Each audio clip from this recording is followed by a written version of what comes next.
third grade minds. Okay, so today we're going to be talking about American heroes. But before we get into it, I want to ask the class if anyone has ever experienced a time when something was unfair, either in the classroom, at lunch, on the playground. As shown in this picture here, one girl has more candy than this girl, so take a moment to think about a time when you experienced or saw something unfair happen. And students been discussed. Just would love to hear the way your parts of it. And I want to talk about our class social contract and the traits and qualities we listed, such as responsible, helpful, kind, and think about a time when you displayed these qualities to someone else or you saw that happening, and then students share. And before we get started, I want to see if anyone knows who this person is, and if so, what do you know about him? And then students share. And then before we get started with the video, I want to let you guys know to write 10 facts about what you learn about the American hero Martin Luther King Jr., and then we will discuss after. 2 minutes. Okay, also, like, I probably write 10 seconds of it, and then we listen to the whole song. And for the sake of time, I'm jumping in a little bit. Americans remain second-class citizens. Martin Luther King grew up in the midst of all that inequality. He was born in 1929 to a middle-class family in Atlanta, Georgia. Both his grandfather and his father were pastors at a local church. King attended religious colleges up north, in Philadelphia and Boston. He noticed black and white people mixing more freely than he'd seen growing up. Though these cities had their share of racial tension, they were a far cry from the way things were down south. Dr. King moved to Montgomery, Alabama with his wife, Breanna, in 1953. He became a pastor and community leader.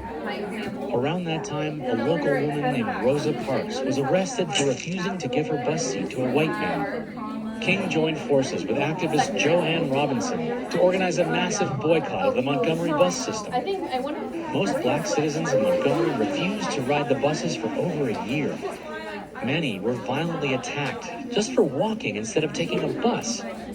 Dr. King's house was bombed, and along with dozens of other protesters, he was thrown in jail. But these injustices drew national attention to the issue. And in 1956, a Supreme Court decision banned segregated buses. After that victory, King helped organize a group of churches dedicated to nonviolent protests for civil rights. He was inspired by the life of Mahatma Gandhi, whose nonviolent leadership helped free India from British rule. Over the next decade, King led protests and marches all over the country. The biggest was the March on Washington for Jobs and Freedom in 1963. Hundreds of thousands of people gathered in the nation's capital to support civil rights. It was there that Dr. King delivered his momentous I Have a Dream speech. One day right there in Alabama, little black boys and black girls will be able to join hands with little white boys and white girls as sisters and brothers. I have a dream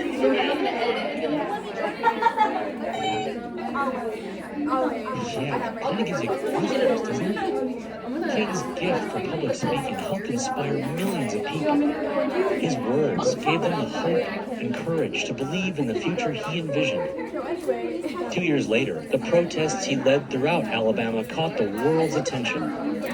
People watched in shock as local police turned fire hoses and attack dogs on peaceful protesters. Well, people often feel threatened by change. In fact, making folks uncomfortable was kind of the point of all this protest. In a letter written from an Alabama jail, King said, "Nonviolent direct action seeks to create such a crisis and establish such creative tension that a community that has constantly refused to negotiate is forced to confront the issue." In other words, things change only when conditions are made so stressful, people demand it. Oh yeah, King was arrested lots of times during these marches, but the result was worth it. His work pressured Congress to pass groundbreaking laws, moving society closer to his vision. The Civil Rights Act of 1964 and the Voting Rights Act of 1965 overturned segregation laws around the country. In 1964, he was awarded the Nobel Peace Prize.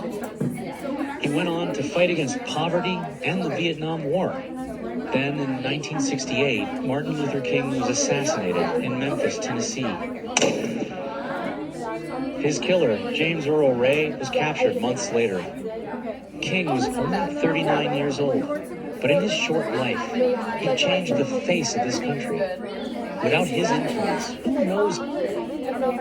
And then from here, students will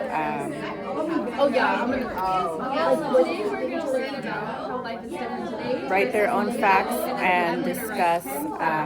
Facts will be added to an anchor chart. They will, before we get started with the anchor chart, they will turn and talk, sharing facts back and forth about what they learned. And then as we add to the anchor chart, they'll add any facts to make up 10 total. And then one thing I wanted to tell the students was about resources, using them wisely. Like this source was from a knowledgeable area and not from something like Wikipedia. So to find sources that are factual instead of opinion.